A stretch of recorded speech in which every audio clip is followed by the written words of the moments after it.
I'm going to show you how to make an absolute banger of a sherry chicken rice pilaf. It's a one-pot recipe, super easy to make and ideal for cooking during the week. First thing you're going to do is to cook some chicken breasts on a high heat to get some colour on it. Doesn't need to be fully cooked through, this will happen once we add the other ingredients, but just get some colour on that chicken and make sure you season it up as well. Then you're going to add in your onion and you're going to fry that for a few more minutes until the onion starts to soften. Then we're going to add in the garlic. As always, I'm using the sort of chopped up pureed stuff from a jar just because it's convenient, but you could use whole garlic cloves chopped up if you want, totally up to you. Anyway, add that, fry that for a further 30 seconds or so. And now we are going to deglaze the pan. So for that, we're going to use a dry sherry. If you don't have sherry, you could use rum, maybe whiskey at a push, and you're going to put that in, let it bubble away really quickly. That'll just take a minute or so, and then add in your dried, uncooked rice. Make sure you've washed it first, and just make sure it's coated in all of the juices and the oil. Then we're going to add in about 600 mils of chicken stock. You may need slightly more or less depending on how quickly your rice cooks. Just depends on how wide your pan is. I'm using a really wide pan, so I get quite a lot of evaporation here,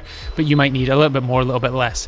Then to that, we're going to add in the raisins. You don't have to add these, but I love the contrast between the sweetness and the savoury tastes in the dish. Then you've got to pop the lid on it and simmer it for about 20 minutes. Hey, sorry for the interruption, but I've got a super quick favour to ask. If you could either click like, drop a comment below and let me know what you think of this recipe, or subscribe, I would really appreciate it. It has got absolutely nothing to do with my ego. It just means that if you interact with this video in some way, YouTube is more likely to show it to others so that more people get a chance to cook my recipes.